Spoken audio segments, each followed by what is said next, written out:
Hey, Pardon My Take listeners, you can find every episode on Apple Podcasts and Spotify. Prime members can listen ad-free on Amazon Music. On today's Pardon My Take, we are talking to our good friend Paul Rabil, little PLL, Waterdogs. Always fun to have him in person, too. In-person interviews are back. We are going to talk a little NBA playoffs. We went to the Coliseum, so we give a review of the Coliseum. It was Big Cat, you're under something. We saved the Coliseum. We saved the Coliseum, the Collie. It was an awesome night. Long Island is the best. We are talking about Jay Williams and probably the worst tweets of all time. Fyre Fest of the week, a great show. Send you good vibes on this show going into the weekend. And we're brought to you by our friends at BetterHelp. So, life is full of stressors. It doesn't matter who you are or what you have. Your life is probably stressful, whether it be work stress, home stress, commute stress, money stress. There's a lot of things that can be stressful in life, and you may not be feeling down and out and depressed or like you're at a total loss. But if your stress is high, your temper is shorter than usual, or even if you're starting to feel strain in any of your relationships, you could probably use the chance to unload the stress and get it out. Talk to someone who's completely unbiased about your life, someone who isn't going to judge you or take sides on anything where there are things you can't tell anyone or feel like you can't unload to family and friends. You need to unload it, and that's what therapy can do. So it doesn't mean that you have to be depressed. It just means someone to talk to. BetterHelp is that someone. It is customized online therapy that offers video, phone, and even live chat sessions with your therapist. So you don't have to see anyone on camera if you don't want to. It's much more affordable than in-person therapy, and you can start communicating with your therapist in under 48 hours. Unload the stressors and get some unbiased feedback. You'd be pretty surprised at what you might gain from it. See it if it's for you. This podcast is sponsored by BetterHelp, and our listeners get 10% off their first month at BetterHelp.com/PMT. That's BetterHelp.com/PMT. BetterHelp.com/PMT. It's okay to not be okay. Go check it out at BetterHelp.com/PMT. Okay, let's go.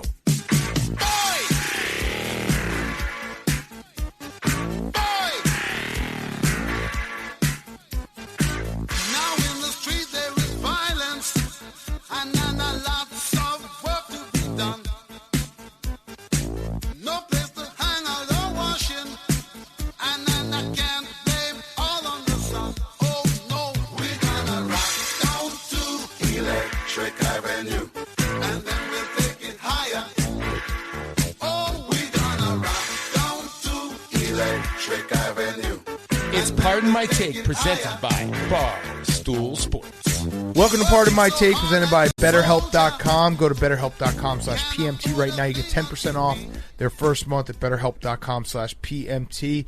Today is Friday, June 25th, and it is no longer Suns in 4. Could be a gentleman's sweep, though. But it also needs to be the playoff P game, the playoff P playoffs. I'm going to give some credit. We talked about this the other night. I'm going to give some credit to playoff P. He had an awesome night. They needed to win this game. Not a can't lose, but a must win. 27, 15, and 8, half-court shot, set the tone.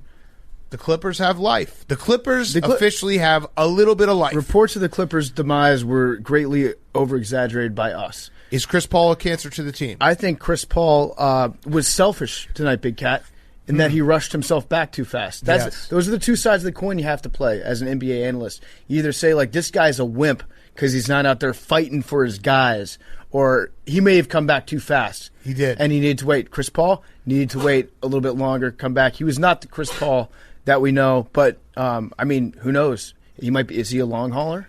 Yeah. Could be. Yeah, we could. I feel bad for the Suns and 4 guy because you know deep down in his head, I mean, we know this for a fact because he came on our show and said, if I can't get tickets, I'd just like to shoot around with the boys. So we know how his mind works.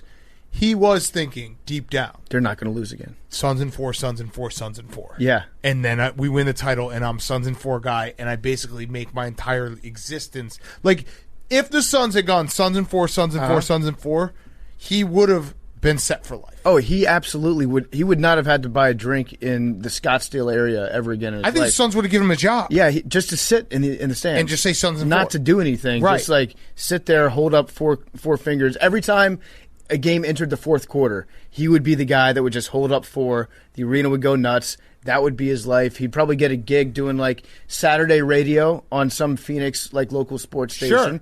He would have had a great time just milking that.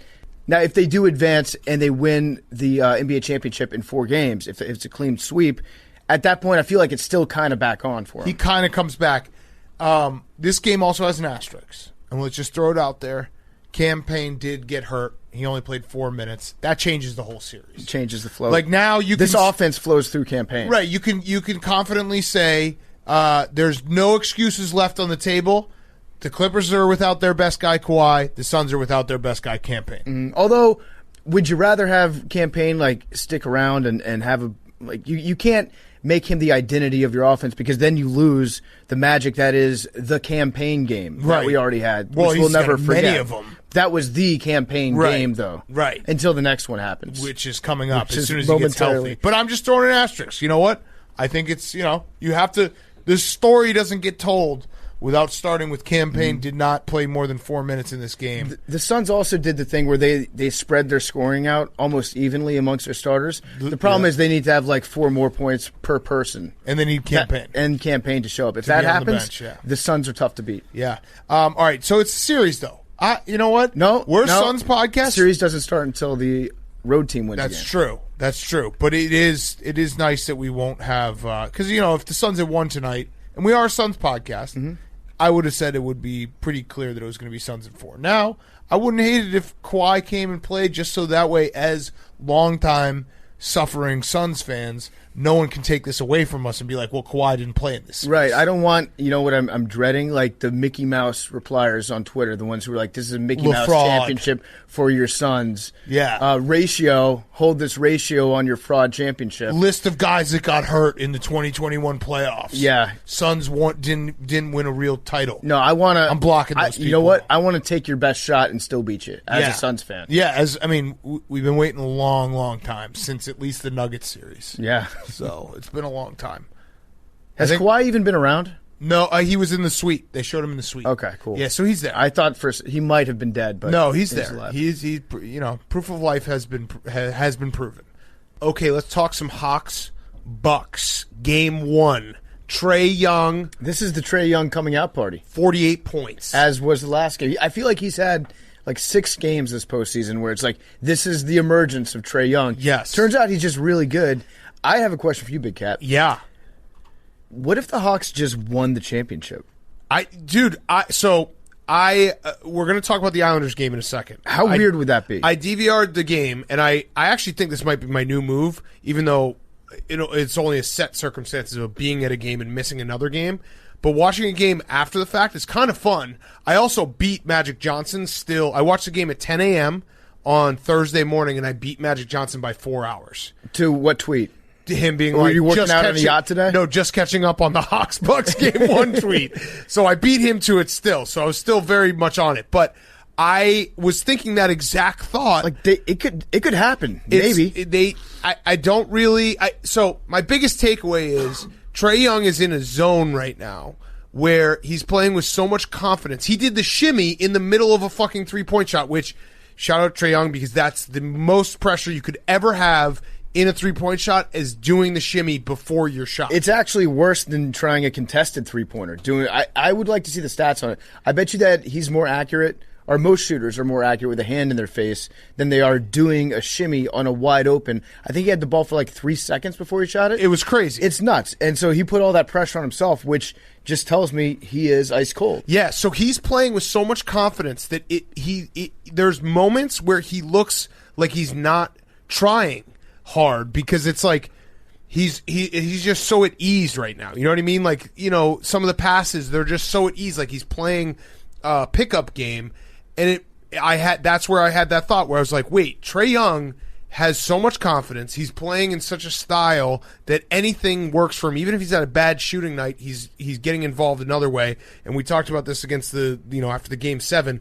Even if he's having a bad shooting night, he's going to keep shooting. But yeah, the Hawks and his rim protection is just off the charts. I do think we shouldn't overreact to game one. Yeah, it's true against Ben Simmons. We shouldn't overreact to game one because I think the Bucks will still, this is going to be a series. It's going to be a long series, and they could absolutely win this series. But no, it's the Trae Young. We need to give the Trae Young some. I'm going to stop you because I am going to overreact because I don't think that we've even come close to overreacting on Trae Young. I think the best that we've said about him is he's a great player, great shooter. Oh no! And when he beat the Knicks, we were like, he's an awesome villain. No, the best thing I said about him was that we now have to redraft the 2018 NBA draft. Okay, yeah, because that's the biggest. But Luka. How could you pick Trae Young ahead of, or how could you, the trade that went down where the Hawks basically traded back and they're like, you take Luka, we'll take Trae Young. Right. So I think that's actually not. Yeah, it's a discussion now. It's a discussion. I'm going to overreact and say that for the first time, I was able to picture mentally Trae Young winning a national championship. I was able to picture him NBA championship. Yeah, NBA. It's still Oklahoma's never going to win a national championship. International championship because we play against the Raptors too. They'll get blown out by fucking 40 in the Rose Bowl because they can't play defense. Right. So I can picture Trae Young winning an NBA. He's a confetti guard now. Yeah, I can mentally see the confetti falling down on his weird hair. Oh my God, it would get stuck. It would get stuck in such weird places in his hair. He also D'd up Giannis on a possession. Poor Pat Connaughton with the shot that basically could have won the Bucks the game, and he airballed it, and it was like there's a bit of that going around. Actually, we should talk about that real quick. So KD is when he's on Twitter, he's on 10, champ. There is no take it easy for him. So if you missed it, Scottie Pippen did an interview with GQ, which listen, I love Scottie Pippen. He's an all-time player. But Scottie Pippen does have enough things in his resume that him criticizing KD being like, you tried to win it all yourself, you had to know if you're Scottie Pippen, like, you're going to get clapped back, and it's going to be things that you don't want to talk about. Mm-hmm. The migraine, the sitting out the last play, like those things, like not rehabbing over the summer, like those things are going to have to come up if you're going to criticize a guy like Kevin Durant who does not. If you criticize him, he will come back at you. Getting cucked by Future the Rapper. Oh, what happened? Oh, with Larsa? Russell Wilson? Yeah, Larsa. No, Larsa. That's just on the resume. Okay. And I remember. That was a wild day on the old internet. I think someone needs to make, Billy, this actually be a good one for you. Make up a formula, a math formula, because it's time since you last played. Like if you have played 20 years ago, I think that the current players are like, shut up. If you've played 40 years ago, it's like, respect that legend. I can't believe he's still alive. Right. So it's like Charles Barkley gets clowned on all the time because he has opinions, and then they're like, dude, you didn't win anything. You didn't, play defense in these big moments. You didn't, you know what I mean? Like, I'll tell you there's a resume of things you can go after. Exactly when it is. It was like that old Bad Boys Pistons team. When they won their last championship, that's the last of the respectable older guys. Everything after that, it's still stay in your lane, know your role, let the next generation Unless you're Jordan. Because he'll take that personally. And by the way, Scottie Pippen, I actually kind of get it. I get why Scottie Pippen is just ready to lash out at everybody, because every place that Kevin Durant has ever played for, the question has always been is he the Jordan or is he the Pippen of this team? So Scottie's been following him around on every team that he's ever been on, just getting clowned by people. Calling KD Scottie Pippen on any team that he's been on has been a tremendous insult. Which is crazy because Scottie Pippen's the top 25 player of all time. And Scottie Pippen also made some decent points, not about KD. He made a decent point about Steve Kerr. Yeah. I mean Steve Nash. He made a decent point about him. He basically was like, look, you played him a ton of minutes. You should have had him in the post trying to rest a little bit while he's out there. Mm-hmm. He was clearly Kevin Durant was incredible in that series. But you can't tell me that he wasn't at least a little gassed in the overtime because he was basically carrying the entire team on his back. I'm just still going through my head right now because it feels like Scottie Pippen is not clearly a top 25 NBA player of all time. I'm doing names one by one. Are you willing to stand by that take? I don't think either of us knows enough NBA history to. Here's what I'm going off of. I had a poster when I was a kid. Top 50 players of all time. That was top 50 NBA players, and that was in 2003. And Scottie Pippen was controversially on the list. Oh, I think he was securely on it at the time. Now top 25. All right, so we're just gonna have to 30? do. Yeah, maybe top. Yeah. All right, I just pulled up the first one I could That's find. fine. I don't Literally care what the first article one it I is. could Don't find. care. This is what we're going off of. He's Yeah. number 25. Okay. All right. The first All right. article I Hey, found. listen. When you've been proven wrong statistically, you've been proven wrong. It was good that we had the debate, though, wasn't it? Yeah, It was I a think he's healthy debate. I think he's comfortably in top 35 and then top 25. Yeah, all right. He's bubble top I just 25. pulled up another one, 24. Oh, okay. So there you go. He was like one of the last few in. Yeah. I mean, he will be surpassed by the Kevin Durant's and the Steph Currys. Well, but no, you can't count them because they're still playing. Oh, Their well, I didn't resumes know. are I didn't all know over that was part of the list. No, So, no, like, no. Just Yeah, in case Kevin yeah. Durant ends up like driving a school bus full of children off a cliff, we can take him. He's not going to be on the list Correct. yet until his chapter is fully written. That's so funny that people like two lists and he's 24 and 25 because that seems about right. All right, that's this is the right best around. sports podcast in the world. What do you got? We have that deep in our brains. Where we're like, we know this list. What are you gonna say? Have you guys heard of the bracket matrix? No, what No, is that sounds intense, though. It's a website, and it's Red a pill me. compilation of every bracketology for college basketball, and they take the average seed, and then from there they make a bracket A giant bracket? of the average brackets. They Oh, need that shit. for the top 25 players of How all many time. times you jerked off to that? 0, but Here's I check another it every list. single Wait, day. I now I'm curious about the bracket. During Man. the Who's the season. number one overall seed? Is it Kentucky? Well, it's only in season. No, like Oh. it's for each season. It's like a live. I thought it was during like college basketball over season. the course of time. Wait, all right. Yeah. Here's UCLA probably number one, actually. Here's one that has him at 29, but he also has Jason Kidd higher than him, which I feel like that's got to be wrong. That's tough. And it also has current players, which we shouldn't count. When I was saying top 25, I wasn't counting current players. You weren't anybody. I was. No, I was not. Because I was thinking how many. No, current you gotta wait players till they finish. Are still above him at this point in their career. There's probably like 5 that would be above him. right Yeah, now. I mean, I don't unless I count LeBron, but everyone else, you got to wait till you see the. You count LeBron? Yeah, in the top 25. I don't know if I would Yeah. count LeBron. Yeah, I think he's. You haven't even firmly in seen the Space top Jam 25. 2. He's in the top 25. I'm going to give him. You know what? Write that down. Can you shut the beepage fridge again? Write that down. Big Cat said something nice about LeBron. He is a top 25 NBA player of all time. That was huge of me. That was very big of you. Either way, Scottie Pippen, We need to figure out this this fridge. is his fridge. It sounds like we're in the middle of Die Hard and Unplug there's it. like a bomb going off if I Unplug can't it. fill a jug with my piss. Where's the? All right, I'm just gonna unplug some random shit here. Yeah, it turned off. We're good. Oh, you just Billy unplugged said he doesn't think it's the fridge. our microphones. What would it be then, Billy? Talking to Mike, Billy. Our microphones are You off. don't think it's the fridge? but Okay, you we're don't know back. what? Wait, back. Hank and Billy, do part of my take. Our microphones are off. If it's not the fridge, what could it be, William? Something else that's beeping. All right. Welcome Good back to part of my counterpoint. take. That was actually a pretty decent debate right there, boys. Sound off in the comments which side you land on the. Is it the fridge or is it something else? I guess Could be. Yeah, you never know. Right.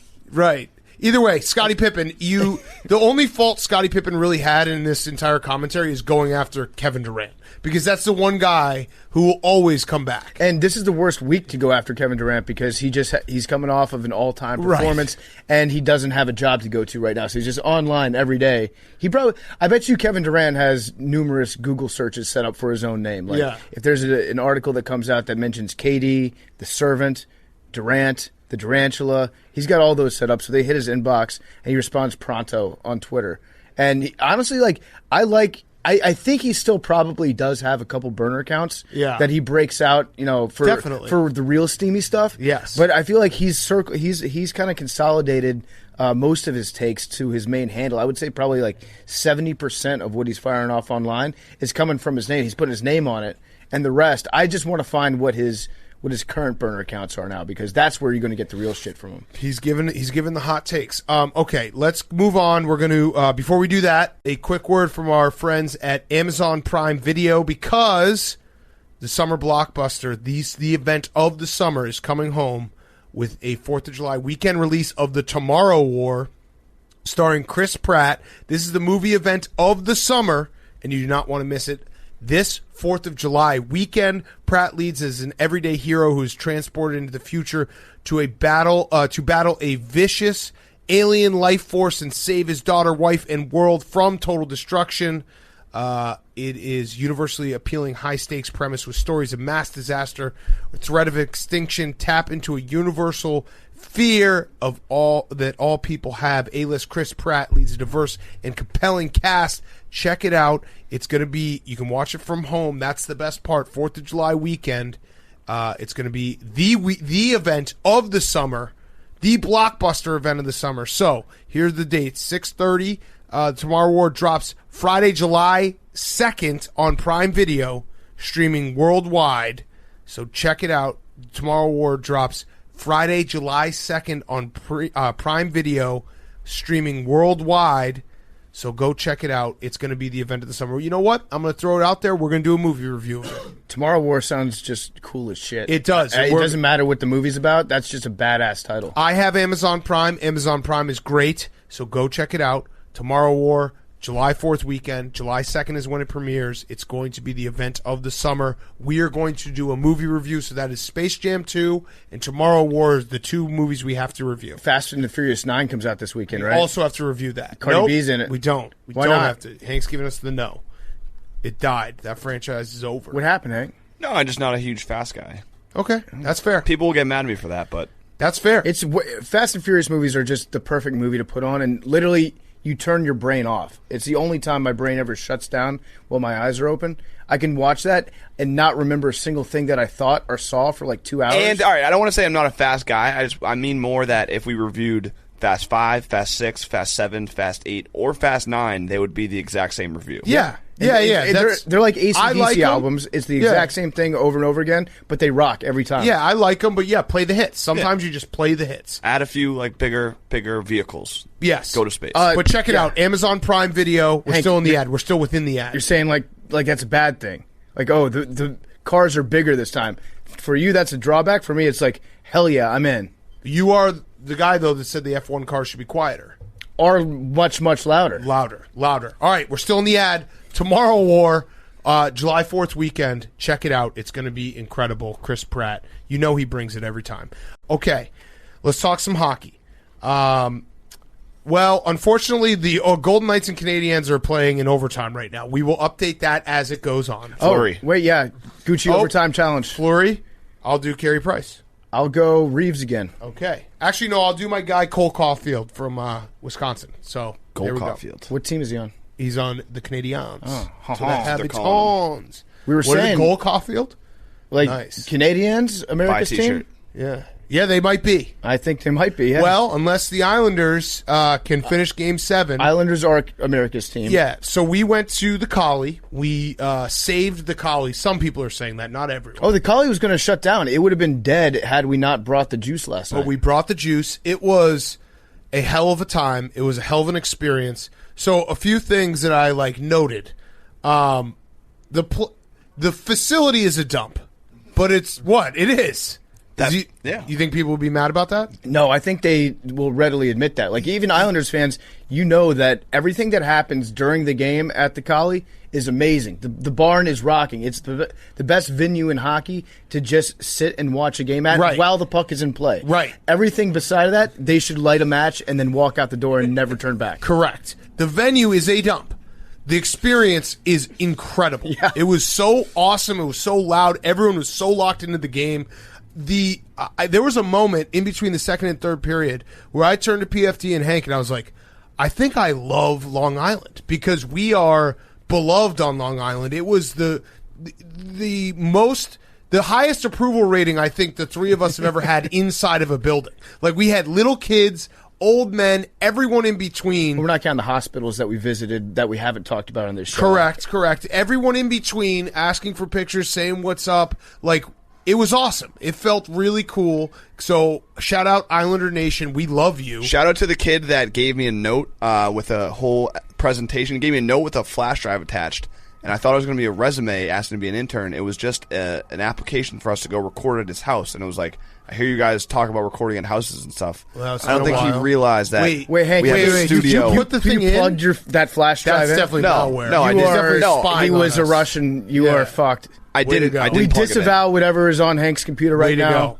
I haven't plugged it in. Okay, don't plug it in. Plug it into Billy's computer when he gets his new one. I saw. Yeah, I will probably plug it in. But I saw somebody hand Hank a folded up piece of paper, and Hank like unrolls it, looks in, and calmly like puts it in his pocket.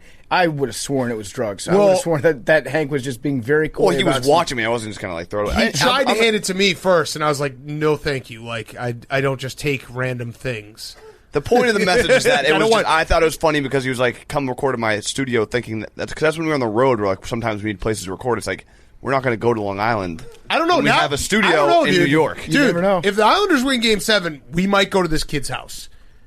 All right. I almost just said it, but I'm not going to say. I almost like said we will go there. No, we might. We'll think. about we'll it. think about it because I love. Well, we might have to do stuff with Paul because Paul Bissonnette will probably be back here, probably with a very stringent streaming schedule set up. So we might have to join him on some of those. But I had a blast. I had a blast. I've noticed that like Islanders fans are either 50 years old or 18 years old. And that's pretty much it. I don't know how the breeding schedule works out there, but like everyone falls into one of those two demographics. They're all super friendly, and then at the end of the game, the shoe that got thrown on the ice was amazing. Like that's actually beer cans. That's the mark of a great hockey town. Yeah, is at the end of the game they littered the ice with whatever was close to them. So it was like a bunch of beer cans get poured down there, and then one bastard out there just takes one of his shoes off and throws. I think he brought it. I think he brought the shoe. No. I saw the video of it. He takes one of his shoes, throws it. So now he's got to walk home with one shoe. But hell, like it's worth it at that point. You guys just won a conference final game. In overtime. It was, I mean, and obviously the Coliseum, like every game could be its last game there, so people were just like, fuck it, we're throwing everything on the ice.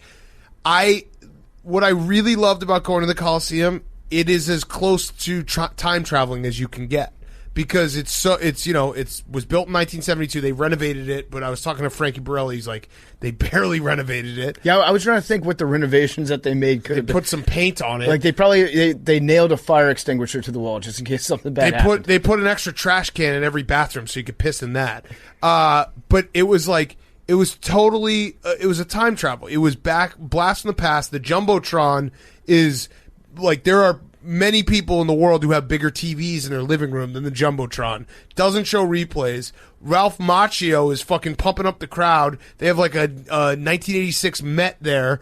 It was just awesome. It was just a fun fucking time that felt like it was a blast from the past. And the biggest thing I could not figure out, that is the most baffling thing I've ever been a part of, is the fact that we went to the Nassau Coliseum. The venue's a dump. It's a time travel. By far and away the best Wi-Fi I've ever had inside of a stadium. Wouldn't you say? Oh, I didn't log into the Wi-Fi. This is how. The Wi-Fi was incredible. Even like the cell data service in there was strong. It was incredible. I was able to like text videos and shit. I couldn't believe surfing the net. Yeah, it's actually probably because there are only like 14,000 people in there. But the Wi-Fi, I was on the Wi-Fi and it was fucking humming. It was better than Barstool's Wi-Fi. And the owner sits in the stands. Yeah, because there are no boxes. There's no suites. I felt so bad for our friend Kevin Love. The camera panned to him right after the Lightning scored a goal. They were doing one of the like look at the celebrity in the stands cheering on the Islanders, and it was right after the Lightning score. They put the camera on him, and no one's looking. At the Jumbotron, so it was like dead silent in there. And then he didn't chug a beer, unfortunately. But even Kevin Love was like just in the stands. He was everyone. He was not in a primo box, as he would put it. He was just sitting amongst the people. There's nowhere to go. It's just seats everywhere, and there's no upper deck. It's fucking awesome. I grew to really love the toilet experience. Because at first it was like maybe most people might think that it's a downside to have to wait 15 minutes to go take a piss. But then you got to realize how much extra bonding happened in those toilet lines. And most of the bonding was done over people saying, just piss in the sink when you go in there. Yeah. And then Hank ran into an old go friend ahead. of Tell his. the story, Hank. All right, well, this is one of those, PFT heard this whole thing. It rattled me for the rest of the night. This happened right before the game-winning goal, and after the game-winning goal, all I could think about was Mike Kensel, who was like the guy that was feeding Chris Mortensen's sources during the whole Deflategate thing. He was one of like the main enemies of the Patriots and Patriots fans. You had a chant, Mike when Kensel's we got arrested at headquarters, what we were chanting was "Free Brady, fire Goodell, Kensel's a bitch." So me and PFT are in line for like an hour. We finally get to I'm the next person in line to get to a urinal. So it's like, the next person that walks away from the urinal, you take that person's spot.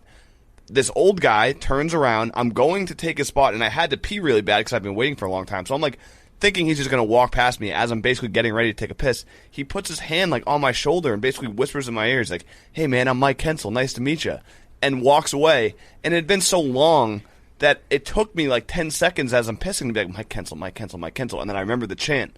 And I was just like, why did he introduced me like he was like a friend. Yeah. And I was like, I got arrested because I hated you. Yeah. It was honestly baffling. So I see this guy turn around from the urinal. Within a half second, he IDs Hank, makes a beeline right towards him, gives him like a really strong pat on the shoulder, to the point where I thought it might have been Zolak. It was a Zolak type greeting that he gave him, just like aggressive, like "you're my boy." Walked out, and then Hank pees like 2 urinals down from me. As I'm peeing, after about 10 seconds, Hank just starts laughing while he's pissing. He's like, "Oh my God, I can't believe who that was." He kind of alphaed you. Yeah. It was wild. I mean, it was just because it was so quick. I probably would have chirped him back if I had, if it was 5 years. It was, what was it, 6 years ago at this point? It was a jerk store moment with Costanza. You were like, you thought of your reply 20 seconds later. Yeah, and then I just started laughing. Shit. But I was like, Mike Kensel, Mike Kensel. And then I literally remembered Free Brady, Fire Goodell, Kensel's a bitch. And it was like, yeah. I'll put it this way. If I was Fights and I had seen what Kensel did to Hank and then left, I would be thinking real hard to myself that Hank was a mole this whole time. Ooh. Because it was that type of like, he was saying hi to you like an old friend that he didn't know, other people were supposed to know you guys were enemies. It looked a little sus. But anyway, so that happened. We walked upstairs. They win the goal shortly into overtime, and the whole time I just was like rattled by Mike Kensel. He was in your head. But the Coliseum was awesome. The venue is a dump, but the fucking experience is incredible. And the I hope we fans get were to even go better. back. I really do. Although I hope so too. But I also feel like it would be bad. If I'm we also took pretty sure seats he got. I tried to look it up Island after fans. he got fired, like from the NFL shortly after. Yeah, that, so he was wrong. Yeah. He was wrong. All right, Crowds are back. we will update the overtime game if it happens while we're recording the rest of the show. We have to get to the other thing that happened yesterday while we were out at Stu's, which we will have Stu Feiner on the show in the next couple weeks. It was a ridiculous day. We'll talk about it on Fyre Fest. But Jay Williams, maybe the dumbest back-to-back tweets. Like, he had one really bad tweet and then just really made it worse. So, if you missed the news, the Celtics hired what's his name? What's his name? Ime Udoka, black head coach he was assistant coach at the Nets. Jay Williams tweets out, the first head coach of color for the Celtics. And even more importantly, he is one talented individual who has paid his dues. Now, I would say that 99.9999% of people know that this wasn't true. And not only was it not true, but he picked the team that actually was the first team to have a black head coach in the history of the NBA, Bill Russell. They won a title with Doc Rivers. They have had like 4 or 5 black head coaches. Jay Williams, all-time idiot, like dumb tweet. And then, on top of all of that, he deletes it and waits like 3 hours and says, as it relates to the Boston Celtics tweet that came from my account a couple of hours ago, I did not post that, and my passcode has now been changed. Wow. So, just like every hacker usually sets up, they spend years at hacking school so that they can one day tweet from Jay Williams' account that the Celtics hired the first black head coach. You don't believe him that he got hacked? Yeah, I'm having a hard time. I will make it my mission. Like OJ is still looking for the real killer. Every day he looks in the mirror. I'm gonna find the real tweeter of Jay Williams, the hacker that specifically stole Jay Williams' password, broke into his account to tweet out a take that Jay Williams would make anyways, using the same punctuation and emojis that Jay Williams constantly makes. Correct. Because this guy, Big Cat, this hacker, this guy's fucking good. He's real good. This guy is really good. You should all be afraid. If this can happen to Jay Williams, it could happen to any of us. Think about this. This hacker spent his entire life work getting into Jay Williams' account. Oh, Canadiens are going to the Stanley Cup Final. Holy shit. All right. Wow. Good luck, Canada. Holy shit. America. They're Quebec, right? Are they considered a Canadian team if they win? Or are they a Quebecois team? Oh my God, that's crazy. Dude, we got to get back to Jay Williams, but when I knew that the Canadiens were going to win this series? When Whitney said they're going to lose? Yeah. No. Yeah. Well, no, that's that plus PFT and I got a text from both Whitney and Biz in back-to-back days saying, boys, we're going to do a live stream in Vegas for the Stanley Cup Final when the Knights, like, pump the Canadiens and is like, get ready, here are the dates. It's going to be epic. We'll do PMT and Spit and Chicklets crossover. And we both were like, that would be great. We could still do a stream from Vegas. With they these wanted two us to come out teams there. Yeah. Yeah. And Were then we going to? No, well, we were gonna maybe if the dates worked out. And then Biz tonight texted us when the Knights were down. He's like, "Hey, we're gonna do Long Island if the Islanders win." So unfortunately, the Islanders are probably gonna lose. It's going to be Tampa and Montreal. Yeah, And you know what? That's a crazy fucking. I feel like this series right here, the Las Vegas-Montreal series, got a lot of credit for being the stripper series, like the two best strip club cities in North America. Tampa is a very, very underrated strip club town, mostly because it's like... It's not underrated. It's not that it's not that great, but it is prolific. It's lots of strip clubs. Yeah, there, no, tons of them. It is a Most of the big dancers time. happen to work in the WWE at some point, but it's still a very big strip club town. So. All right, so the Canadiens, let's just give them a little shout out right now. They were down 3-1 to the Maple Leafs in the first round. Since that moment that they were down 3-1, they've gone 1, 2, 3. This is Mike Francesa.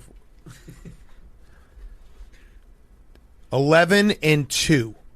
Holy shit. 11-2 since that moment. And I love the explanation that our hockey guys give for their success, which is like there's something about you just put on that sweater in the playoffs and you're able to play well. Well, it's Carey Price. Carey Price is standing on his head for the entirety of the playoffs. So that means he's hot. Yes. He's been incredible. Hot. Absolutely incredible. So, yeah, all right. Well, let's get back to Jay Williams because Jay Williams needs a lot more talking. It's a very wildly incorrect take. You're right. He picked like the worst possible franchise to use that as an example. If I were to relate it to this podcast, it would be like if we had Blake Shelton on. We're like, congrats to the first Blake to ever appear on Part of My Take. It would be as if you tweeted when Mookie Betts signed his long-term deal with the Dodgers, congrats to the Dodgers for signing the first African-American player. In Major League history. In Major League history. Mookie Betts. Yeah. Like, that's how he picked the worst possible team to do this for. And the hacker excuse, I can't believe he went with it. We've said this a million times, but if you're going to say that you got hacked, you should at least put in a little bit of effort by tweeting out some porn links, some random Russian, some, I don't know, like trolling Chipotle or something. I feel like they always do that, too. Number one course of action for me would just like change your avatar to the mask from V for Vendetta. Correct. Just put that up there, and then people be like, "Oh shit, Anonymous got another one." Right, and it just and just tweet at Elon Musk, being like, "I'm coming for you. Give me Bitcoin." Yeah, it's so easy. Post a picture of a Bitcoin chart. Yeah, it's so easy to just give a little bit more plausibility to your awful excuse. I don't think there's anyone who's having a worse month than Jay Williams because he had the KD thing where KD just called him a liar, and then this is. You cover the NBA. John McAfee's probably having a worse month. Well, if you think he's dead. No, I mean, yeah, good point. Right, exactly. He might be having an awesome month. Like having a whale orgy, just fucking every whale that he sees. Exactly. But Jay Williams, you cover the NBA. Like, that's what you do. How did you get this so wrong? I don't understand it. And how did you say that? Who told you to do the hacker thing? Well, the crazy part about Jay Williams is I think I need to go back and look at his exact career, but I'm pretty sure that he was a professional NBA analyst at the time that Doc Rivers won a national championship. Excuse me, an NBA championship. Yep, you got it. With the Celtics. What was that, 2009? 10? 2010? 8? 2008. So maybe not, but close enough. He was. He had a little phase in between his basketball the injury, career. yeah, right, where he's trying to make a comeback and everything. But it's just, I actually think the hacking excuse is worse than the original tweet. And the original tweet might be the worst tweet of all time. Like, that's how bad the hacking excuse. I changed my account as it pertains. What is the exact phrasing? I'm going to use this as a template going forward. This one said, I got it right here. As it relates to the Boston Celtics tweet that came from my account a couple of hours ago, ... space, I did not post that, and my passcode has now been changed. Unbelievable. I want to see proof. I want to I want to see proof that you changed your passcode. I want to see the email saying that you just updated your password. And my favorite part, anytime somebody gives an explanation like this, like the fake hacker thing, if you just look at what they try to tweet to tweet through it, he didn't even do that good a job of tweeting through it. He just kind of carried on with his day like he was still just analyzing Trae Young.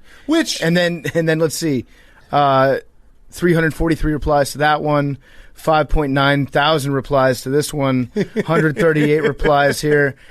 Drew Holiday is straight putting in work, 100 replies to that one. It's all about, and I guess, in a way, it's probably the smart thing to just pretend it didn't happen because he's not going to, well, maybe he won't lose his job in the short term, maybe long term. He's just a clown now. Like, everyone's going to laugh at him and be like, dude, you did that. Like, why not just say, I fucked up? I messed up. I don't know why I thought this was the first black head coach for the Celtics. That was clearly an idiotic thing. You should have even gone with I've reached out to Bill Russell. I've had a conversation with, you know what I mean? Yeah. Like, there's so many different ways to go about this. Kiss the ring a little bit. Kiss the ring, post your kids, post your dog, do all that shit. But the way you went about it was, I got hacked. Come on, man. Ridiculous. I need to find out what Jay Williams had to say about Kyrie stepping on Lucky the Leprechaun, because this could be another case of the curse of Lucky. Yeah, that's true. It's getting everyone. Other Twitter thing before we get to Paul Rabil, RG3, just now, Bidding war, baby. He basically just got too horny online and fell in love with his wife in front of everyone. I think that's sweet. I think that you should be encouraged in this society to be extremely inappropriate horny to a woman online as long as she's your wife. Yes. It was probably in their vows that she's allowed to thirst trap him online. And then, I mean, he is doing the Lord's work. He's like intentionally sticking his neck out there or some other appendage and drawing all the attention, taking all the slings and arrows in order to just like help his wife's business get off the ground. Yeah, and I like too that he retweeted his wife.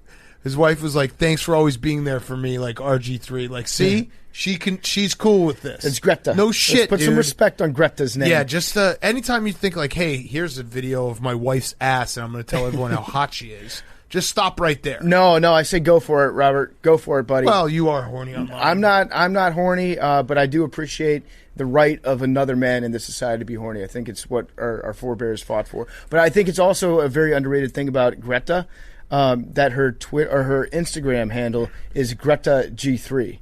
Ooh, so nice. She got the Griffin and she got the 3. She's the third Greta? She's Greta G3. This is the guy who's got a bidding war, Jake. Oh, yeah. ESPN and Fox. He blew them away with his audition. Blown away by the audition.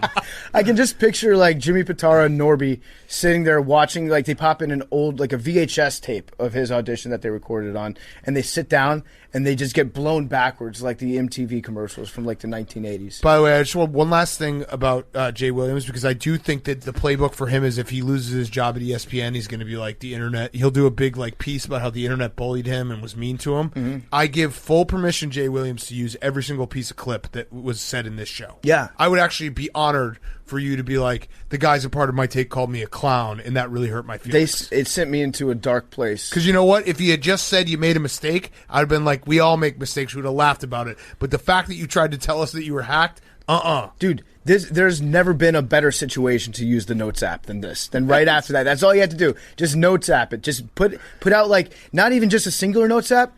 If you had done the 4 different squares of screenshots of an extremely long Notes app, I think by the end of the night we all would have forgotten about it. It's such a nothing burger if you just respond right away being like, whoops, my bad. Here are all the black head coaches in Celtics history. Mm-hmm. Boom, done. Oh, my God. What were you going to say, Jake? If that were to happen, there's an opening on John Shire's future staff to return to his alma mater. Oh, Jay Williams. That would make the first black assistant coach at Duke, right? Mm-hmm. Nolan Smith. I mean, there's a million, dude. Nolan Smith is currently on staff with John Shire. And there's also, Capel was there for a while, right? Jeff Capel, now Johnny Dawkins. That would be great. He was around for a while. See, all right, there you go. That's how I'm going to... Who has the college basketball podcast here, Jake? Yeah. I'm one of the people on the podcast. There we go. I'll give Jay... This is Jay Williams out. If he goes and works on John Shire's staff and in his introductory press conference says, finally there's a black assistant coach at Duke, I will tip my hat and be like, I'm back on your side. All right, let's get to Paul Rabil. Before we do that, before we get to Paul Rabil, our great friends at Coors Seltzer are presenting this interview. We love Coors Seltzer. We joke around a lot on this show. It's no secret, but one thing I don't joke around about is my favorite flavor of Coors Seltzer because it's a new flavor. It's delicious. You've probably seen me holding it in pictures. You've probably seen me yugging it once or twice. It's Saving Rivers. It's here to stay for the summer, and it's called Coors Seltzer Orange Cream Pop flavor. It is delicious. I love the orange cream pop. It's got my personal stamp of approval on it. All the boys love it. It's reminiscent of those old summertime ice creams that you used to have on warm days. Coors Orange Cream Pop Hard Seltzer is a nostalgic blend of orange and vanilla with a touch of sweetness to taste like orange cream soda. It really is the perfect refreshing treat for a hot summer day. I cannot wait to get down to the PFT Beach House in July and go out to the ocean and crack open my first ice-cold Coors Orange Cream Pop Hard Seltzer. It's going to be the official start of summer for me. The Coors Seltzer scoreboard is also tracking how many gallons of river water that we're saving all year long. We've saved more than 70,000 gallons so far. We got a whole summer ahead of us, too, and the goal is to restore 1 million gallons of river water with 2,000 cases of Coors Seltzer. If we hit 2,000 cases, Hank will have to go fishing and prove that he can catch a fish with his bare hands in the Hudson River. So if you go out and you buy one... No, East River. You got that wrong. East Alaska. River. It's East River. Someone the DM'd me Harlem on River. Instagram the other day and was like, hey, man, just so you know, there's no East River in Alaska, but there's a bunch of other ones. I was like... Harlem There's River. got to be an East River in Alaska. Come on. The Schuylkill River. Someone People in rename Philadelphia always get so mad when we butcher that. The Schuylkill River. Rename a river in Alaska the East River, and then you can go to Alaska. Yeah, like the reverse Denali Everest. Change a name. Someone get on that for Hank. So tweet us pictures of your Coors Seltzer with hashtag #LetHankFish. For every pick that we count as one case added to the scoreboard until we get to 500 gallons. We love you guys. You can find out where to get Coors Seltzer. If you go to CoorsSeltzer.com/take, you can get it delivered straight to your door on Drizzly or Instacart. Celebrate responsibly. For every 12-pack sold through 12/31/2021.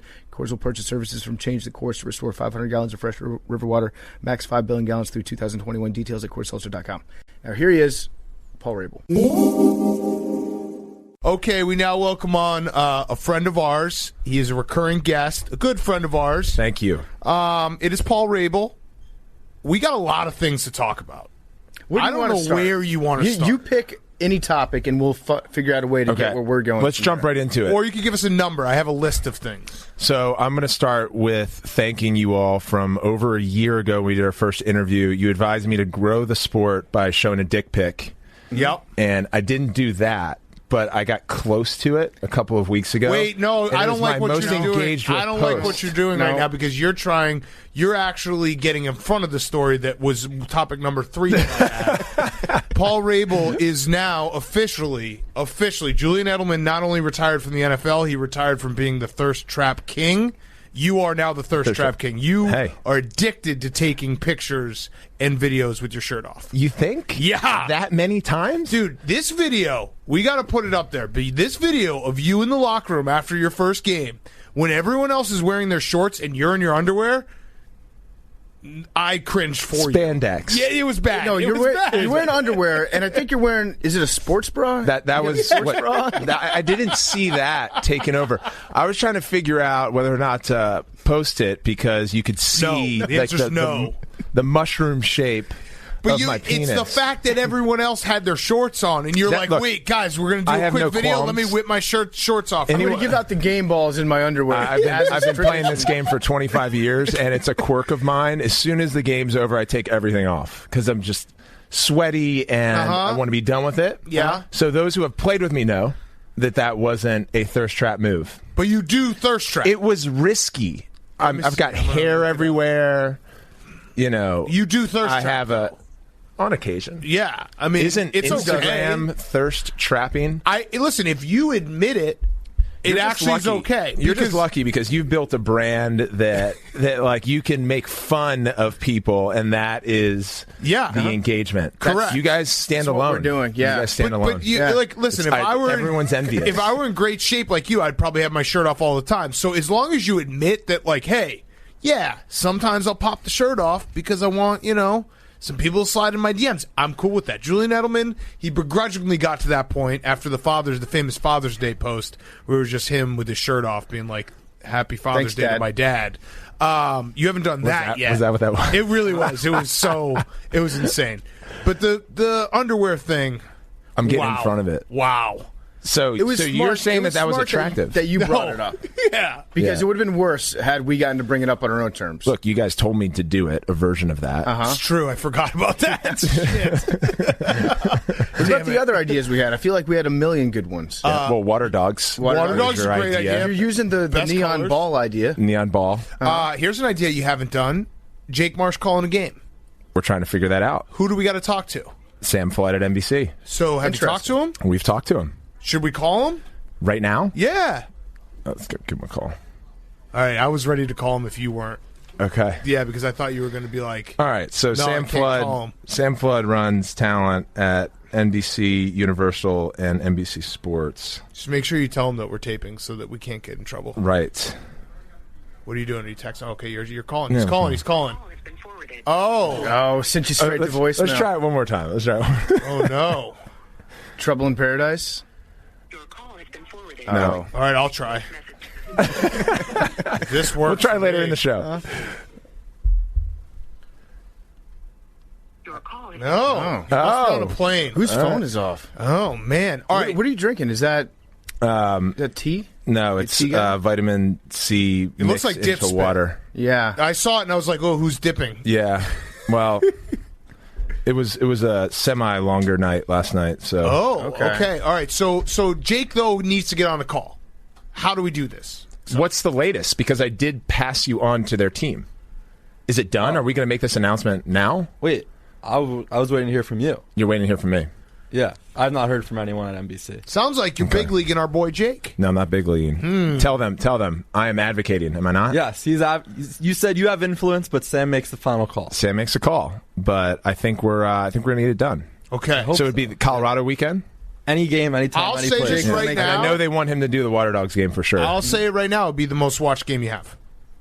Over your live tweeting? Yeah, everything. No, it will Jake be the has most more watched. influence? No, well, we'll obviously boost him. It will be a collaborative effort, but it will be the most watched game that you have. Not obviously, if it's on NBC Sports, it's not going to be as much as NBC, but platform to platform, It might be. I think he the Jake will. Marsh He will effect would deliver push it the over numbers. top. He will deliver the best numbers that you have. I feel like that's I'll right. put my- He sent an I'll put my updated reel. reputation It's out good. there. From Yeah. a rating standpoint, are you only planning on playing during the weekends where your games are going to be on NBC and not NBC Sports? We have games on NBC Sports and NBC. Why is your game always end up on NBC? You like to play on NBC. It's not my choice, guys. Commissioner, It's not my choice. it's out of your hands. Nah, the NBC makes those calls. Okay. It's, And how'd you get Chris Hogan on your team? our coach liked him Got and it. wanted Okay. to give him a tryout. And what's your team's record?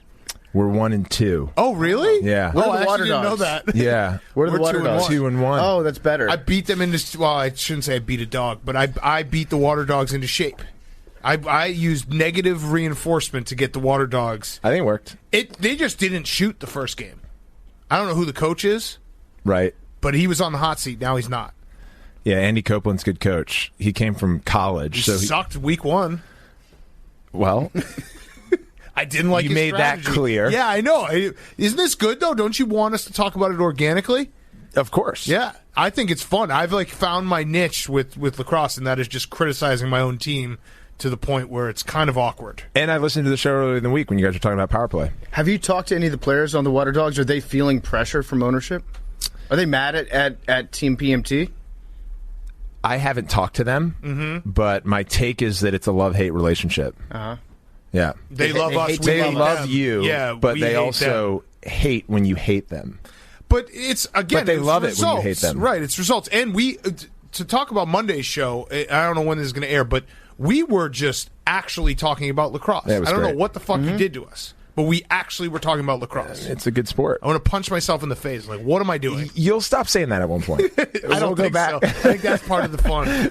As commissioner, have you found it hard to translate? You've always been a player. You've been around the game for a while. Now you're in charge of things.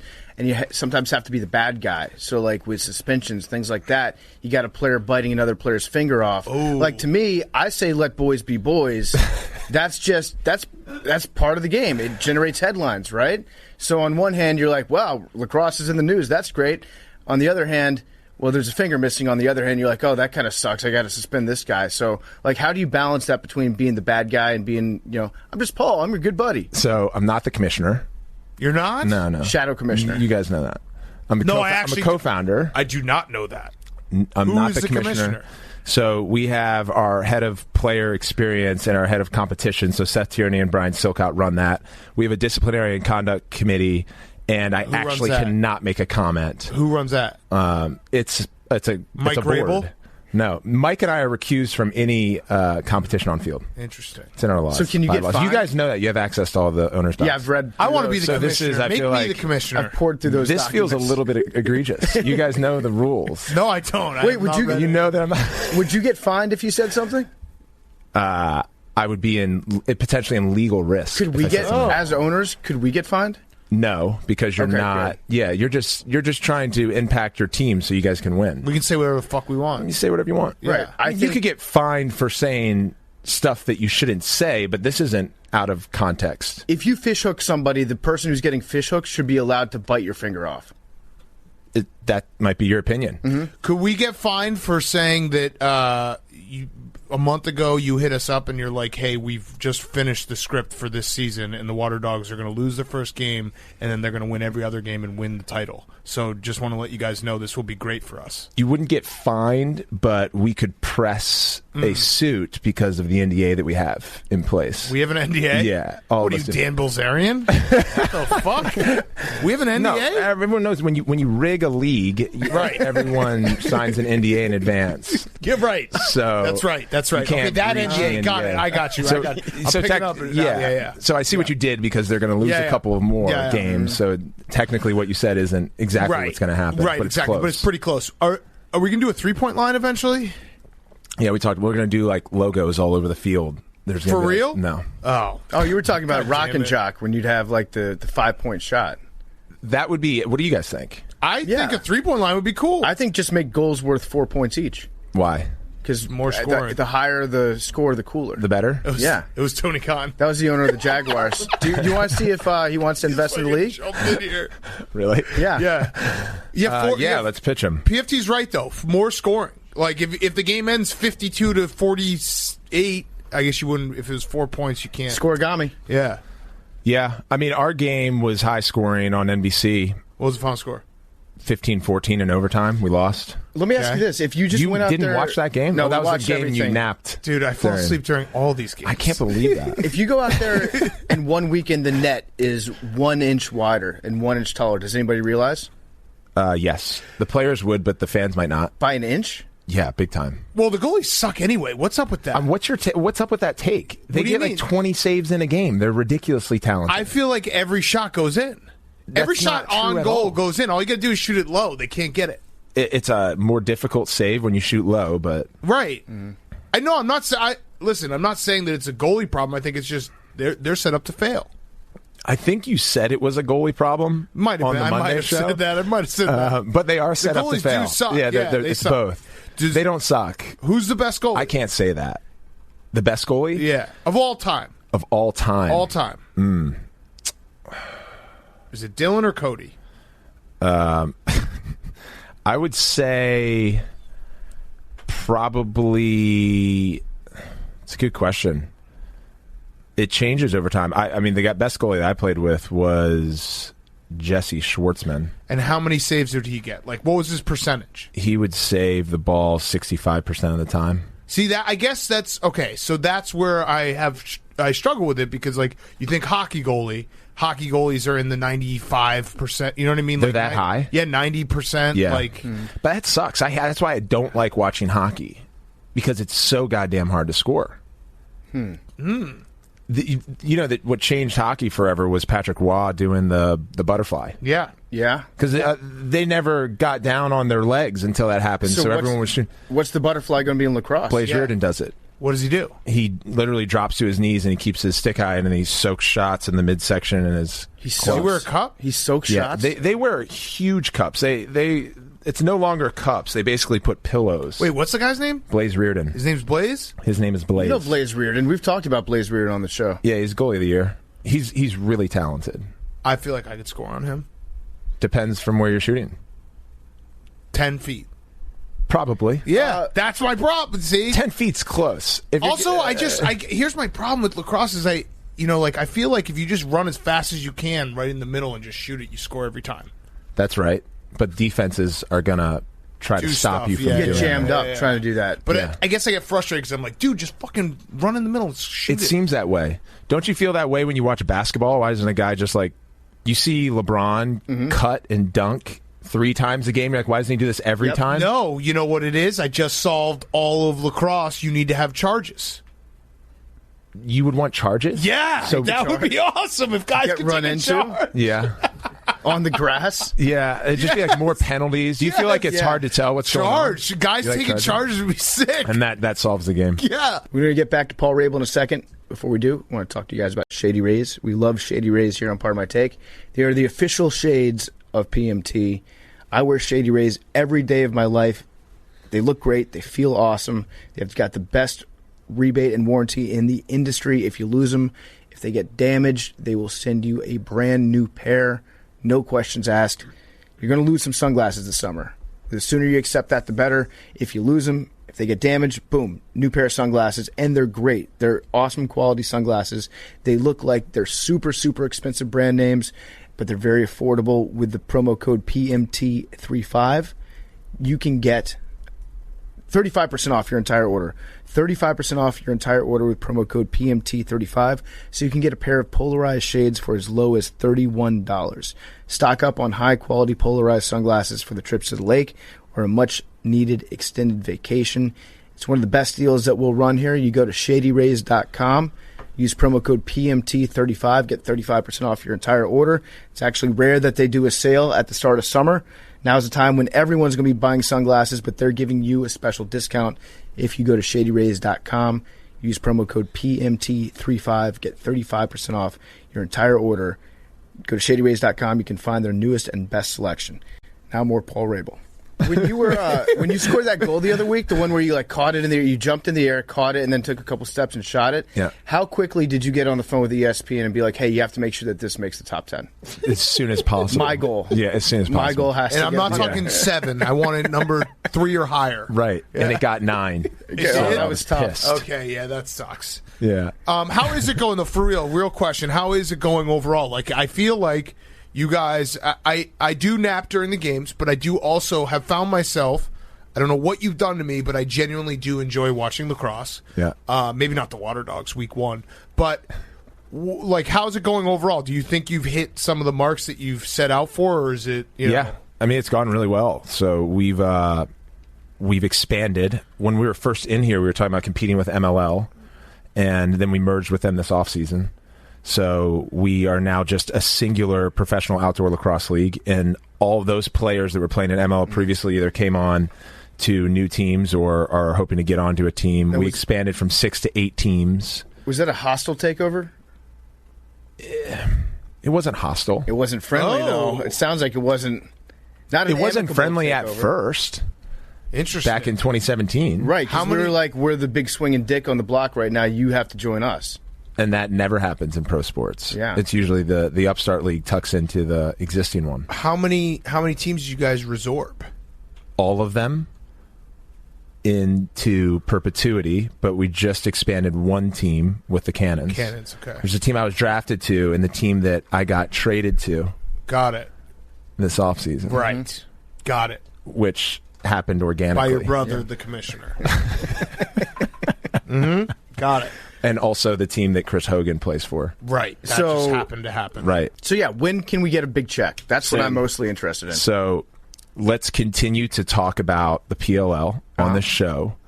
It makes a ton of sense for you because the bigger you guys bring attention to the games, the bigger the games get, both the more positive and revenue. negative. You need to say that. Put that in there. Both positive and negative attention to the game. Any attention is good attention. I will be bringing negative attention. Right. Like most of this interview is negatively positioning me. Well, let me ask you a question that's more about lacrosse. Do you feel that your high pocket W pocket was detrimental to a lot of the beginner lacrosse players trying to emulate you? Great question.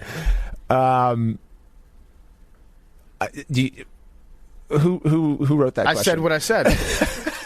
Are you trying to buy time because you know that you've ruined? I was just getting ready to Edelman, and I realized that I was going to position myself with a thirst answer. No, it was the guy next to you. It was Billy. Okay, so it's basically equivalent to the Ovechkin curve, which he really curves his stick, which makes it hard to play hockey, but it's a skill stick. Mm-hmm.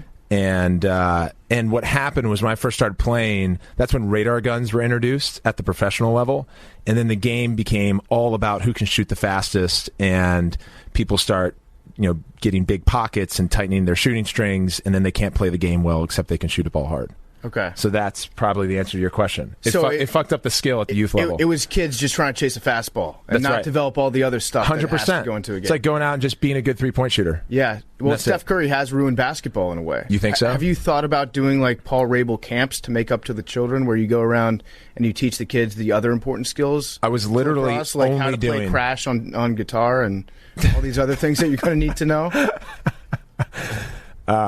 You know what Crash is about? Sex. Yeah. Yeah, it's about fucking. Yeah. It's a thirst trap of a song. Yeah, it's his least favorite song. Yeah. You should a band should play your always, hits. They should always like their hits more than the people listening to it. Correct. What Dave was early days is what the PLL is early days of lacrosse. He used to busk. You know that? Yeah. He'd set his guitar stand up and he'd play outside for $20. That's pretty Then cool. he absorbed Carter Beauford. Yeah. And next thing you know, championships. Yep. Multiple titles. And sold out venues. Yeah. Which is where we're going to be. So what's one thing that we can be doing better as owners to help grow the game? Honestly, you guys are two of our best owners. Thank you. Two out of how many? Our cap table is pretty big. Yeah. So Joe Tai, Churning Group, CAA, Harris Blitzer Sports Entertainment, Arctos, Crafts, Blum Capital, Brett Jefferson, so Hildene, Rain Ventures. Mm-hmm. So all pretty strong. See the groups. Crafts like Robert Kraft. Yeah. So he's one of the owners. He's an owner. Okay.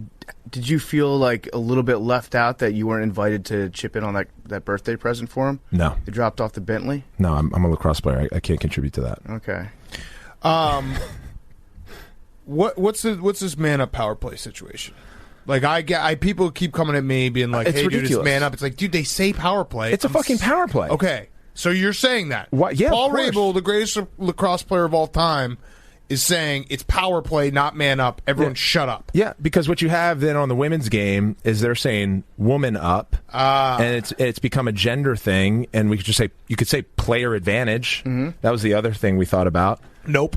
Power play. It's a power play. They're on the power. Right. It's pretty simple. Everyone knows it. How does it work though? Do they take one guy off? Yeah, one guy goes to the sin bin. Got it. Nice. I like the sin bin. Yeah. Did So they it should call be it that? man We down. don't, but we should. Yeah, that's what we were saying. Yeah. The sin bin? The sin bin is way cooler. Yeah. And it should be Done. And it Sin should, bin. it should be like one of those old school things where you grab money because you don't pay the players, right? We pay them a fair amount. Oh, really? Yeah. Oh, okay. Well, my guys were hitting me up saying that they wanted some Coors Light at the bar, and you actually still have to pay for that. Players always want more.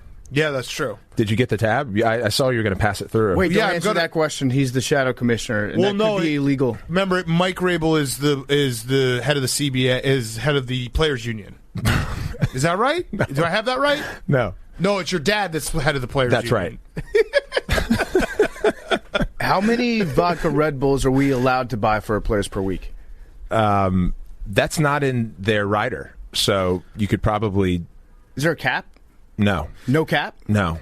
I love it. Do you think it's never going to go to a city model? I actually think that what you've done is worked in that respect. That like you pick a team, there is no city. Like just go with it. Yeah.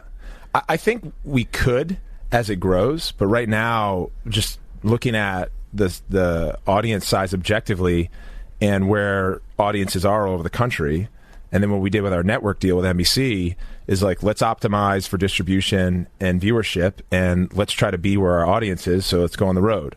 The other thing is, when we saw the Super League announce and then turn over, they were basically doing what we are doing already, which is these teams and these players have this value that's agnostic to geography, and we're going to take them everywhere because attention is what drives revenue. Right. More than geography traditionally.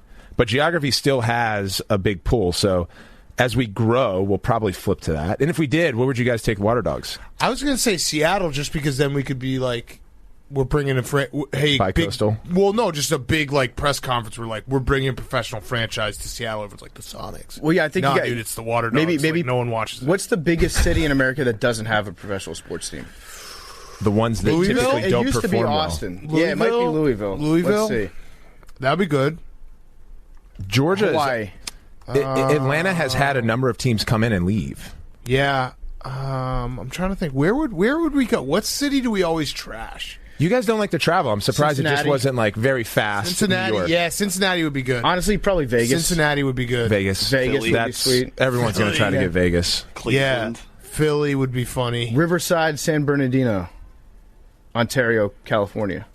Metro population 4.3 million. Vegas. Yeah, Vegas. I mean, you guys should just pull a Jeff Bezos, and wherever you are or wherever you want to go, that's where the team goes. I like that. I like that a lot. Yeah. Cincinnati would be funny though. We just give free Skyline chili to everyone, and then no one comes to the game. Then shut down the bathrooms at the game. Yeah, it's chaos. Yeah. No, that's the name of a team. Yeah, right. You're on it.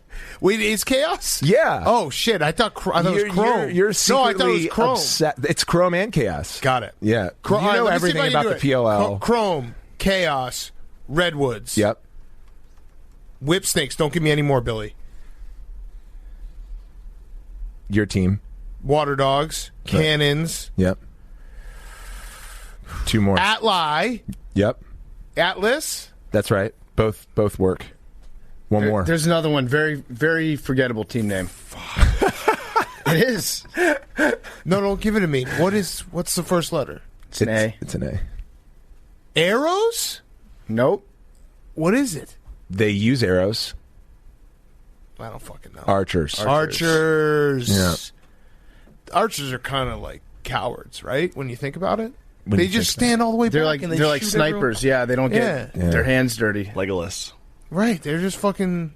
That sucks. They're the number one team right now. They are. Top They're of the table. 3-0. They're 2-0. But they haven't played 3 games, so No, their goal difference is huge though. What not is it? battle I think it's tested. like 14. Oh, because they played us week 1. No, we did. That helped us. Cannons. Cannons beat Waterdogs It was like 9-1. A lot of people are calling at halftime. A lot of people are calling It hurt the the Waterdogs frauds because their goal differential is only 1. They've got 2 wins, 1 loss. Right. Is the F word applicable here? I'm not the commissioner. Right. Who's the biggest fraud? That's your dog. Who's the biggest fraud in the league? Oh, man. Ooh, this is good. What team or player? You saying player? It's up to you. Yeah, you go with it however you want. Give us a take. Who's the biggest fraud in the league? And you can't say us as owners. Well, I mean, if you polled everyone, they'd say me. There was an Instagram post this offseason that got me hot.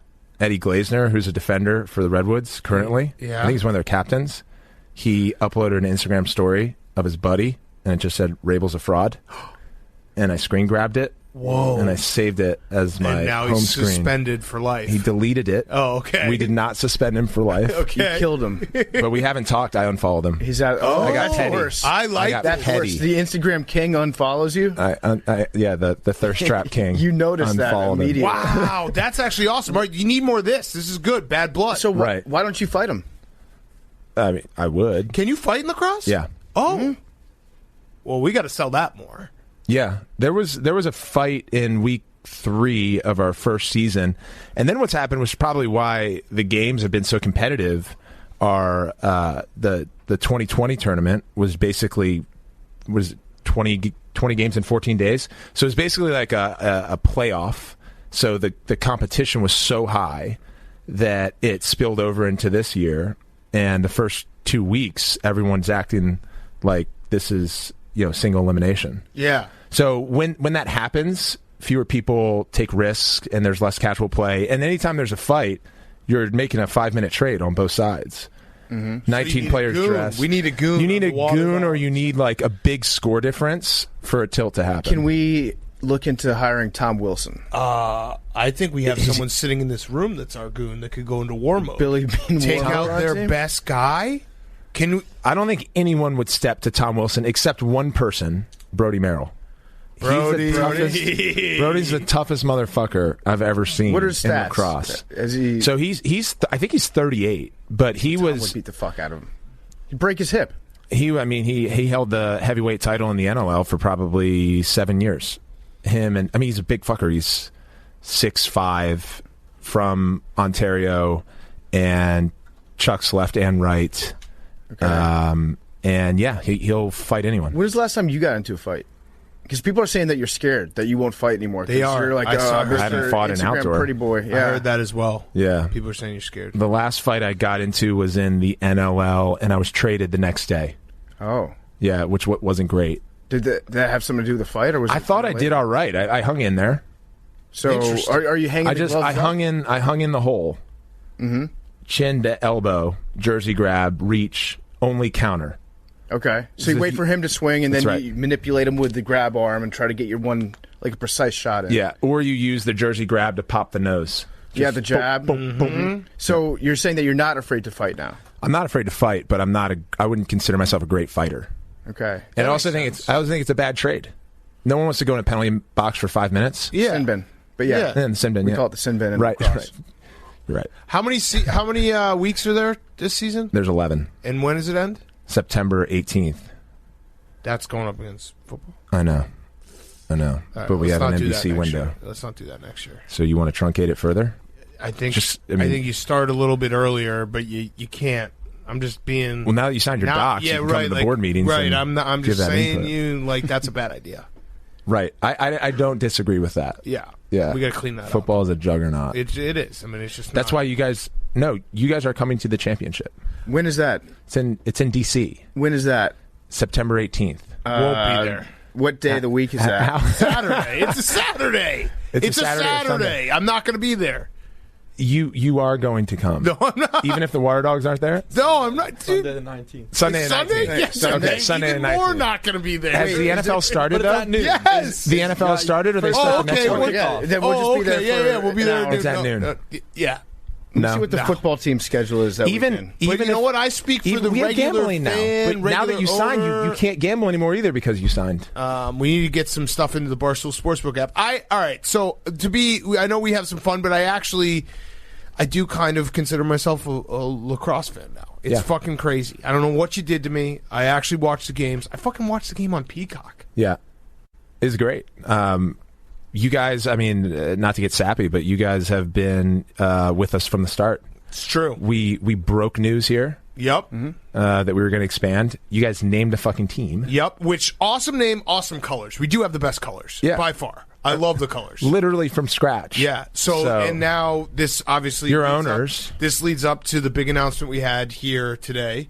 Paul Rabil is effectively retired from all lacrosse. We weren't supposed to do that. That's when you say there's a sappy I was moment, supposed there's to a say guarantee that. We're just not gonna like actually have it. How much longer are you gonna play for real? Not much longer. Really? Yeah. Is it I'm just 35. Like, yeah, I know. I'm It's this is a like- real question. Like, yeah, are I you, get checked now, and I have bruises that last for weeks. So you're like it's actually gonna My hips crack in the morning. My knees crack. my one more hips year. We got to do one more year, and then this has got to be like a Coach K thing. I think there's got to be a credit tour. Yeah, Paul Rabil. You get crack. Now I know you're setting me up. No, you get No, to no, see no, it. no, Honored straight- in every city that you go to. I can already see it right now. Next year, this exact time, he's on his Paul Rabil retirement tour. He comes into this office, and we're like, dude, you're so fucking lame for this retirement tour. He's like, you guys told me to do Right, this. exactly. Yeah, we should make sure we rewind the tape to 2 forgot years about ago. the dick pic. Yeah. Now it's like, shit, I am complicit Well, you here. shouldn't follow our advice. Like, that's on you if you think that we're smart enough to believe. So Our best Is advice, it? Because don't the follow league's our- working. That's Yeah. true.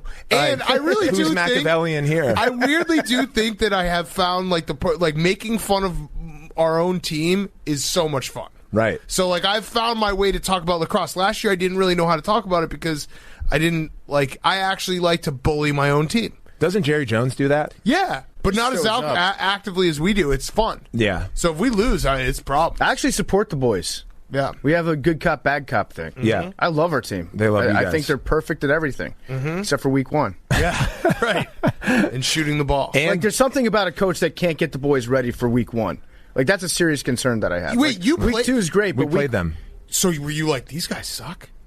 No, I didn't think that, but I could feel that they were tense. Yeah, nervous. they didn't shoot Yeah. Wait, did Commissioner Rabil be like, hey, you can't beat Paul? on week 1. Well, I'm not a commissioner.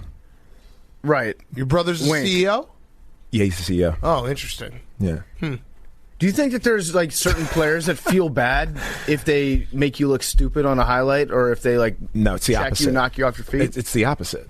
I went from having, I think, a lot of friends that I played against and with, and the reason I feel that way is they came over to join the league. So even if they didn't like me, they trusted me. To now having very few. Mm-hmm. That actually does suck.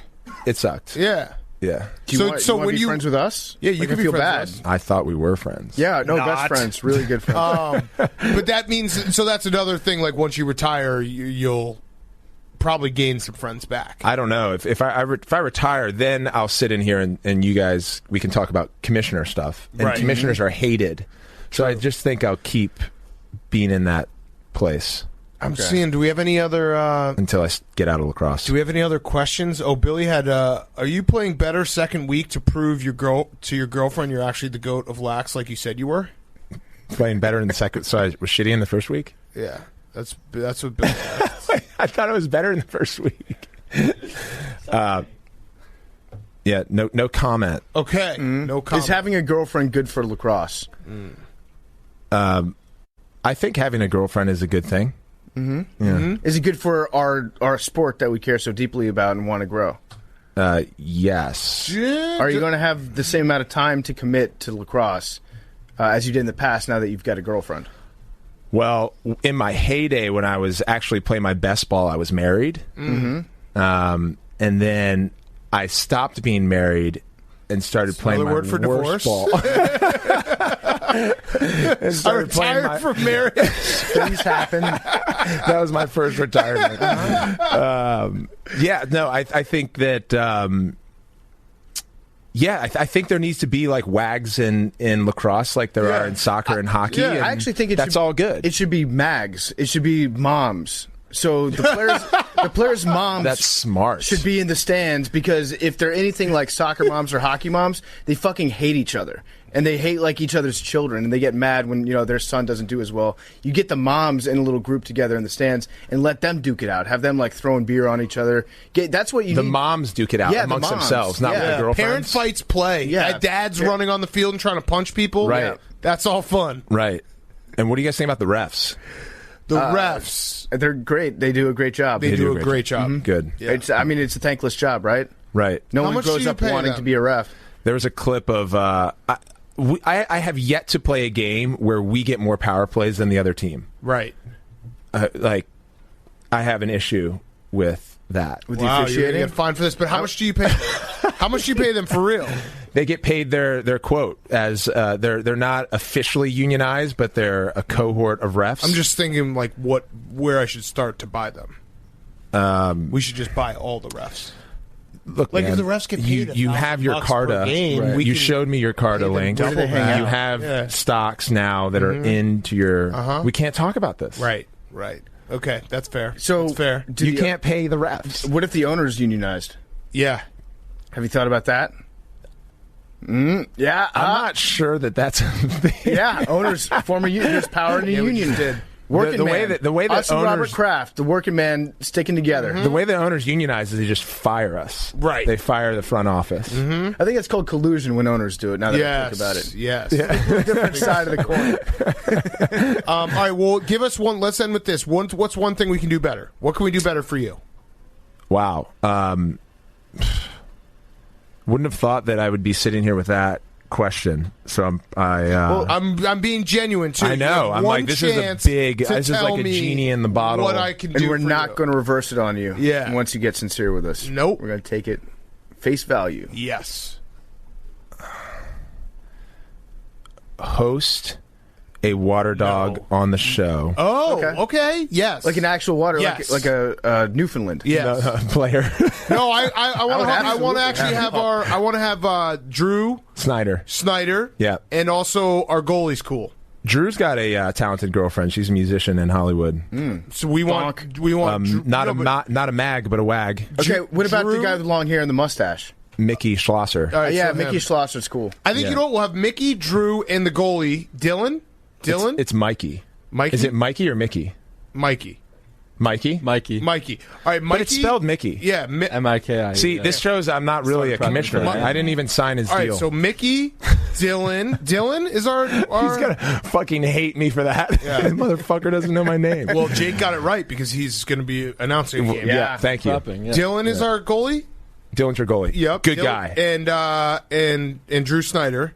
Great guy. Bring all three of them on. If you combine 3 lacrosse players, you might have the personality of one regular athlete. But I was going to finish, bring a dog on once a week through the end of the season. I mean, if you bring a puppy into this studio, I will absolutely pet it and take care of it. No, we'll definitely have someone on the Waterdogs on. That actually would be fun. Yeah. I thought you were going to say go to a game. I was like, no.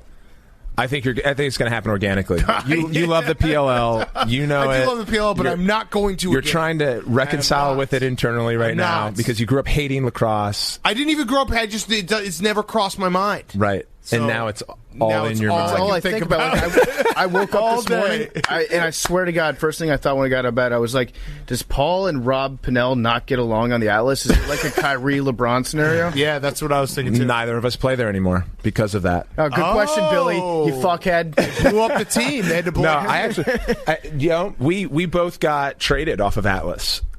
Yeah, we didn't talk about this. The co-founder of the league got traded by one of the coaches that he participated in the hiring process for, and to the Canadiens. And Rob Pennell got traded. Ryan Brown got traded, who's with the Waterdogs, and all of us are playing well. So they blew up the whole. You guys won. We didn't play well in 2020. Oh, but you won in 2019, right? Nope. Oh, haven't won in a while. I know my history. Yeah. Who won? Whipsnakes. 2 times. 2 times. So they're bad for lacrosse. You could if they say win the they're third good. time, that's bad for lacrosse officially. That's what happened in the NHL when they started. I think the Canadiens won the first 3. Yeah. Okay. We're told that you have a very important podcast to do right now called Token CEO. Yes. Yes. Are you going to go on there and bash us? No, I love you guys. All right. We gave you some tough love. I mean, but I actually do like lacrosse. That's the right stuff. Fucking gross. I hate it. I really don't. I don't have another. I don't. God have damn, that should have been my wish. Don't talk shit about lacrosse anymore. Paul. I don't have enough time in my life to add another sport, and lacrosse has somehow gotten into the rotation. It's more. That's the problem. So what are you cutting? Nothing. If you had to cut a sport, time with my son. You That's happy you did that? Yeah, you did that. If you were to cut one sport, what would it be? Lacrosse. That's easy. Can we end the segment before that? Paul Rabil, the best. Thank you. Thanks guys. Paul. Fyre Fest of the Week is brought to you by 3Chi. 3Chi is the industry leader in Delta-8 THC products. All their products are formulated by biochemists. They're made right here in the USA with USA-grown hemp. 3Chi's Delta-8 is a federally legal version of THC. It's a more functional alternative to marijuana. It's going to give you a great buzz, awesome body feel, but you get a clearer head, you get less anxiety, you get less paranoid. It's available online at 3chi.com and at select retailers around the country. You have to be 21 to purchase it, and remember, it's not CBD. This is psychoactive. It will give you a buzz, so please use it responsibly. I love 3Chi. Again, start out with like half a gummy, maybe a quarter of a gummy if you're taking those. You don't want to do a full one right off the bat until you know how it's going to hit you. It can last a little bit too long for some folks if they take a full one their very first time. So work your way up, figure out what works for you, but it will make you feel great. I love 3Chi. You can use PARDON at checkout. It's promo code PARDON at checkout. Get 5% off your order. Go to 3chi.com, get a vape, get gummies, tinctures, oils. You can make your own homemade edibles with those. Use promo code PARDON at checkout. Get 5% off your order at 3chi.com. Okay, let's wrap up. We got Fyre Fest of the Week. Henry, would you like to start? Sure. My Fyre Fest was that the creator of Game of Thrones. This is like one of those things. Game of Thrones, was obsessed with it, loved it, was fully invested into it.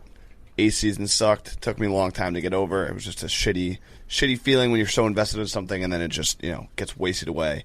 But I had gotten over it. It had been a long time, been like 2 or 3 years, whatever, since it came out. Hadn't really thought about it. And then today, George Martin says he regrets letting the Game of Thrones series surpass the books. I wish I'd stayed ahead. I had a 5-book head start. I never thought they'd catch up with me, but they did. That made it strange. The show was ahead, going in somewhat different directions. So basically, he was just trying to be like, yeah, I also thought the ending sucked. Whoops. But he's also sorry, like, guys. He's also like, my bad. That one's on me. Hands up. Which just then refreshes all the memories, and you're like, yeah, it really sucks how bad they fucked that show up. It's also been hilarious for the last, 4 years watching George R.R. Martin periodically do interviews being like, yeah, I'm working real hard on the next book. It's almost done. And I don't think he's written a single word. If you look at anything that he's said in the press recently, I think he's just completely lying about it. I don't think he's started the next book at all. Yeah. I agree with you. He just basically was like, oh, they'll never make it this fast. I mean, but also respect to George R.R. Martin because he's cashed in. He's probably sitting on a weird beach somewhere. He's probably not a beach guy. He's I'll take that back. He's sitting in a dimly lit pub somewhere wearing a felt hat. Dude, he's a pants at the beach guy. Yeah. He's sitting in a library somewhere by himself. Yes. And just being like, yeah, I'm definitely hard at work on this. Psych, I have enough money to kill God, so I'll be fine for the rest of my life. But I mean, there was a global pandemic. We had the whole world was locked in their houses, and no one was like, you should watch Game of Thrones. That's when you know it was how bad of a fuck up it was. I just remember everyone talking about shows you should watch and stuff, and no one was like, watch Game of Thrones. Right. I tried that. Loved it until actually, you know what? I didn't really. It just gets me mad. I think about it sometimes. I'm like, oh, you get mad? I love Game of Thrones. I should watch it, but I know if I start watching it, I'm just going to get mad. I didn't. Yeah. Because I'm going to get invested again, knowing that it sucks at the end. So it's like, what's the point? When I watched it, because I'd seen the last season one time before when it was happening in real time, but when I watched it through the entire thing, I thought the last season sucked. But I wasn't pissed off about it. But that's because I didn't have years invested you didn't into invest it. time, right? I didn't spend 2 years waiting for that last season. I was mad that it sucked, but I was the same way. I had binged it in a matter of months, so it wasn't. People invested years and years of their life. We should get him on the show. He's a big Jets fan. Perfect. George R.R. Martin, care to Maybe explain do it at yourself? A beach. Yeah, we'll help you write the next season of it. Yeah, just do. Yeah, we'll write the next book. How do you feel about one of the direwolves having a boner? It's question number one. And then they get lost north of the wall. Yeah. We could actually make this work, George. Yeah, absolutely. All right, PFT, your Fyre Fest. My Fyre Fest of the week is there's a massive blood shortage in America. Oh. There's a big blood shortage because I guess people aren't taking time out.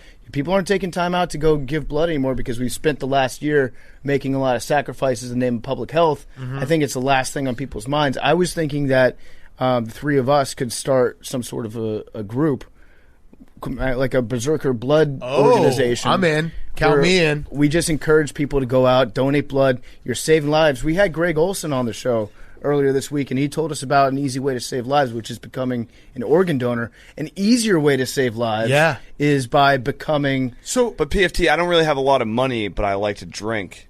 Yeah, that's a good point, Hank. But the great thing about giving blood is if you give blood, you get drunk off half a beer afterwards. So it's PFT, actually very economical. Are you saying that the people who have been doing outreach to try to get people to donate blood have just not been doing their job? They haven't been doing their job. They just haven't been getting the message out there? I think, you know what I think happened? I think a lot of people tried to do the whole donate blood thing for clout last year, and they didn't have any follow-through on anything. So they weren't able to actually enact change. I think that we could actually encourage people here. And also, if you donate blood, you get a little lightheaded. If you mix that with a workout, you feel like you're a god almost. You feel like you're this big, behemoth of a man, and all you do is watch football and eat meat and talk about sports. I'm Mr. Meat. You are Mr. Meat. I eat the most meat in this room. I'm just thinking that, you could save a life if you donated blood. Yeah. All right. Something to think about. I'm in. Count me in. The Berserker blood cult, we call it the BBC. You know what? You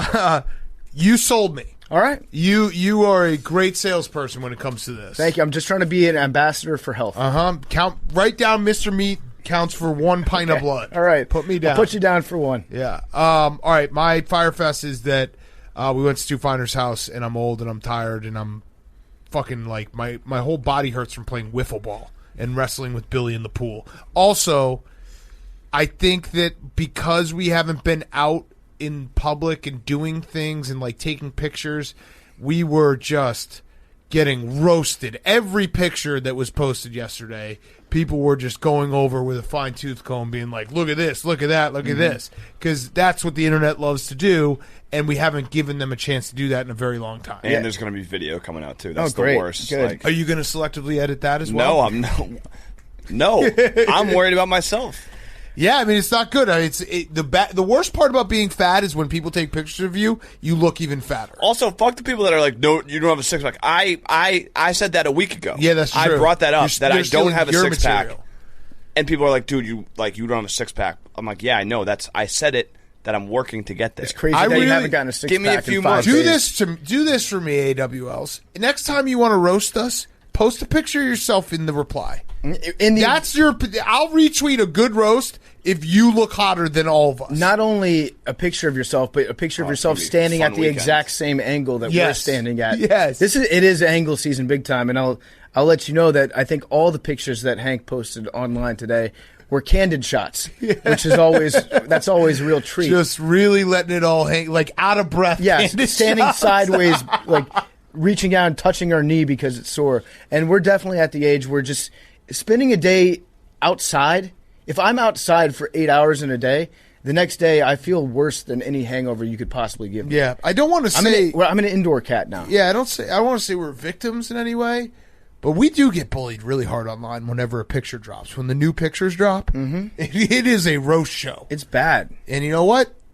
Unfortunately, it's a roast show every time I look in the mirror every morning. So I see it. I know it. I've got to tighten it up. We'll get better. Mr. Meat is back. But yeah, playing wiffle ball and wrestling with Billy in the pool was a lot. What else do we play? Dimmy was fun. It was okay. I enjoyed Dimmy, Hank. I thought it was okay. It's hard to see, like, there was a lot of moments when we were playing Dimmy where it's like, what are we doing? Yeah, but most of the time. I got a couple of them. What was crazy was Jake was like dominating at Dimmy, and he didn't even have his glasses on. I know. I think Jake just wears the glasses because he thinks it makes him look more professional. There was a moment, and I'm sure if you want to go see Stool Scenes, it's all there, but we started just playing a game of like football rugby hybrid with a greased up watermelon. And I was just wrestling Billy. And after like 20 minutes of it, I was like, ow, my wrist hurts. Ow, my knee hurts. Like, why am I wrestling a 22-year-old? This is a very good way to hurt myself. I realized it was about time to hang him up when I had Glenny Balls apologize to me twice for kicking me in the balls. At that point, it's like, okay, I don't need to be have my virility and fertility stolen via Glenny Ball's big toe. I was just hanging off Billy as he was trying to get a watermelon out of his hands. Like, what are you doing with your life, man? But Stu was a great host. We love being out there. People pleaser. I do want to go out to his house again and again, especially in the summertime. Yeah, more wiffle ball. I love being in Long Island. We got to stretch. And on his pool. Yeah, he did say, Long Island, we're Long Island people now, I guess, because they love us out there. All right, Billy. Or no, Jake and then Billy. Billy will wrap it up with Fyre Fest and a recap. Yeah, a couple things. Shout out the Matt Chisholm, 3 minutes 25 seconds on the Billy balloon popping challenge, which was electric. Billy almost threw darts at us, but that was very funny. It was a bad beat too because he was done at about 2 minutes or so. Yeah, and then the last one was a real doozy. Yeah. Second, earlier in the show, you guys chatted with Paul Rabil about a potential proposal. Oh, and I'm here to say, breaking moves. This is breaking moves. I can't do it. I'm out of breaking moves. Go ahead, Hank. I did it. Dude, no, really do it. That was it? What, the fucking cow doesn't want to come out of the barn anymore? What was that? It's late. But it's for a big announcement. Well, it's not breaking. We've fucking known for a while. Oh, that's actually true. But Hank, take it back. Reverse the cow. Guys. Reverse it. For the AWLs, breaking news. Okay. It is happening. July 31st, a doubleheader on Peacock. I will be doing the play-by-play. Jake on the cock. Yes, Jake. Snaps for Jake. That's a good hashtag, Jake on the cock. Jake on the cock. Yes, thank you guys. Jake Would not be possible without all of you guys in here. Paul Rabil was a big advocate. Dave, Erica, everyone greenlighting it. very thankful. Going to be fun. Waterdogs, second game. They're playing the defending champion Whip Snakes. 10:15 Eastern time. Is this a legacy game for Jake Marsh? Oh, yeah. Some kid came up to me at the Islanders game, and he's like, Big Cat, can I get a pick? I was like, yeah, of course. And he's like, go Dogs, go. And I was like, what? Like, does he think I went to Georgia? Did Doug's coach at Georgia? And then I was like, oh, he's talking about the Waterdogs. Jake, who's going to be your partner in the booth? His name is Ryan Nerd. Boyle. Wait, what is it? Assuming it stays in place, Ryan Boyle after has the been shit we calling. say about him. Wait, who is it? You've said it twice. I haven't heard it. Go ahead. I'm not going to say anything. Ryan Boyle. I'm excited to meet with him and work with him. He's going to be great. Where do you think he went to college?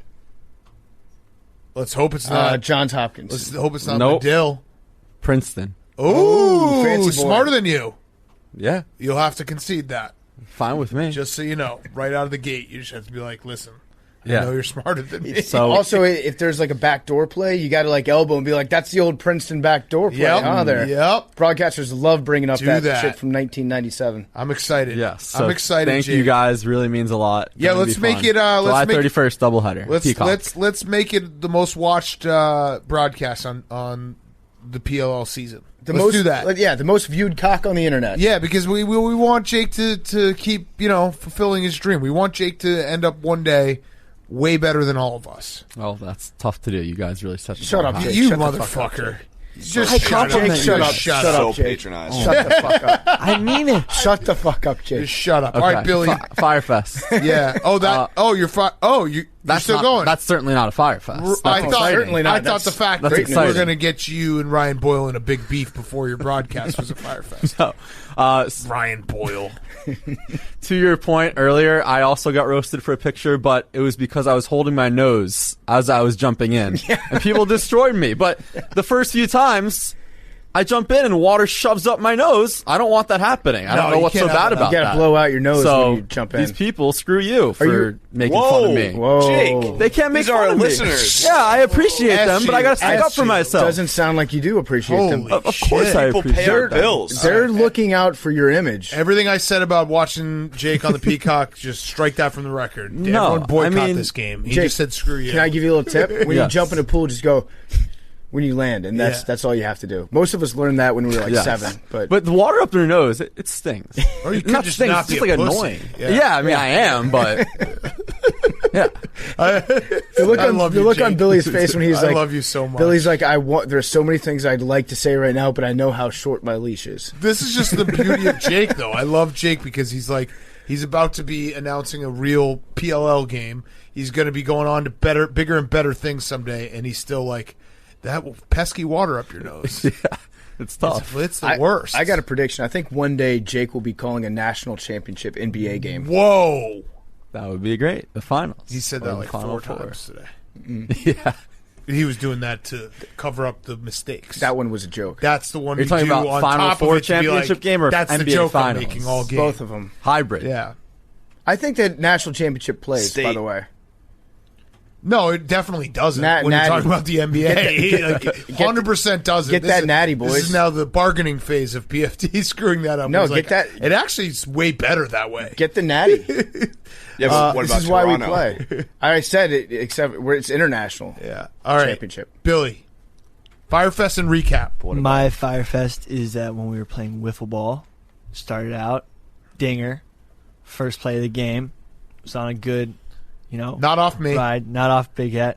Then, about in the second inning, there was a big fly ball. It was in right field. No one was there. I was in center field.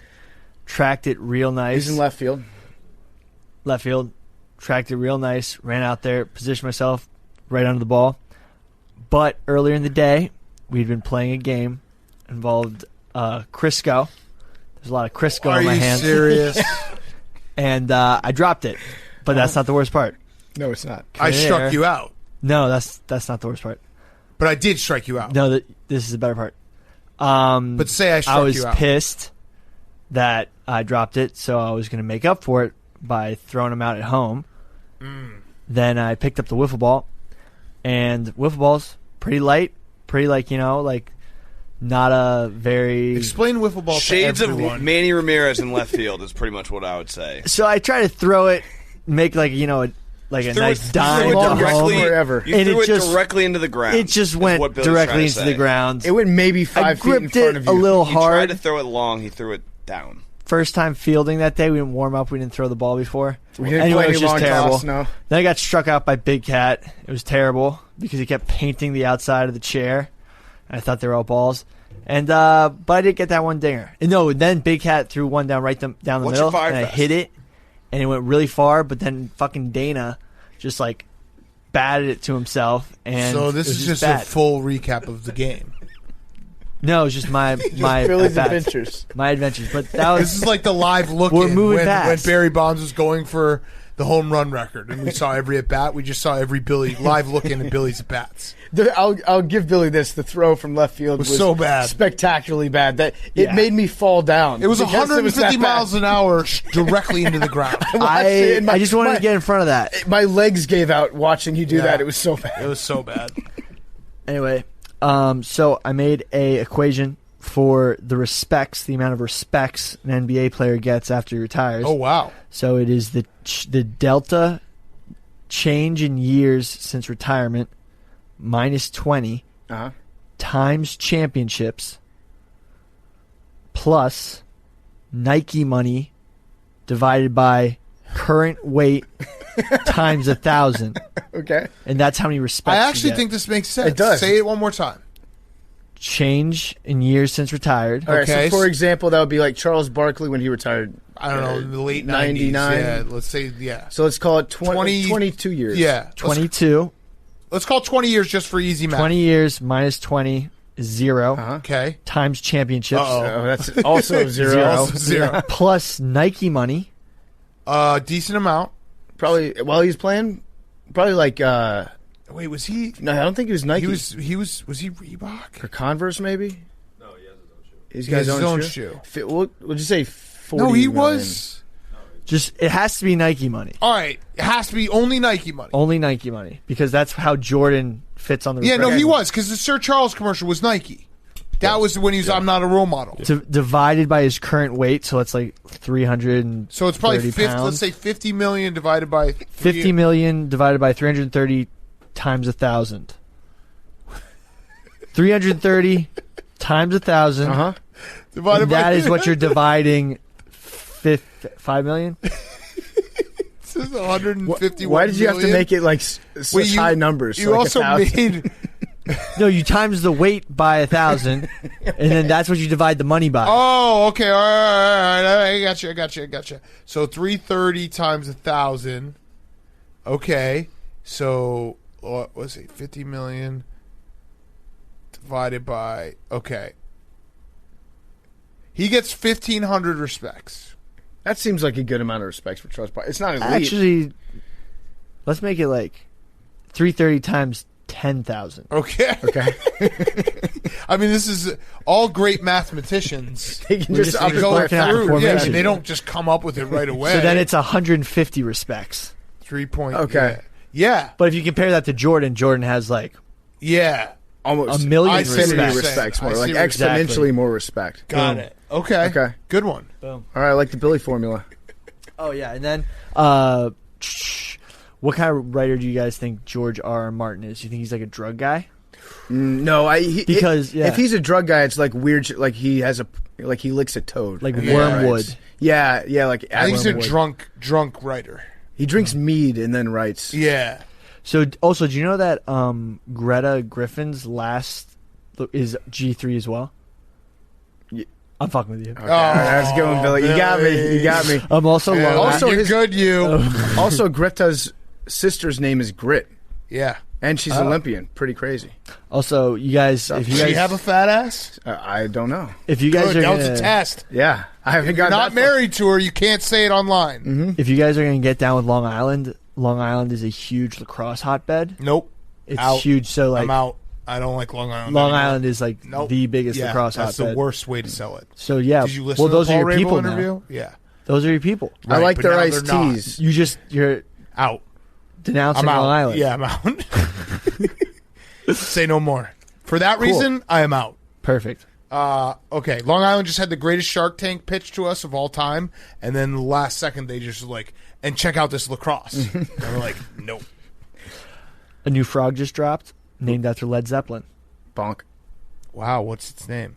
The Led Zeppelin rain frog. Oh, okay. I thought maybe it was going to be like a Misty Mountain Hop or something, like some cool rain song. A good name for like a Venus flytrap would be Robert Plant, though. Mm-hmm. That'd be a badass name. Yeah, that would be cool. Mm-hmm. Okay. 69. 99. 6. 18. I'm going to go 12 today. 58. Give me 12.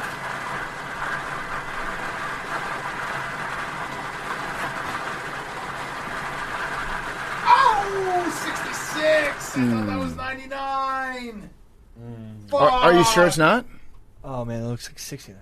Yeah. That's 66. That's a first timer, though. That's all right. 66. Scoregami. Oh, shit. I thought that was 99. Nah. Those are devil numbers. 6-6. Love you guys.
It's Pardon My Take, presented by Barstool Sports.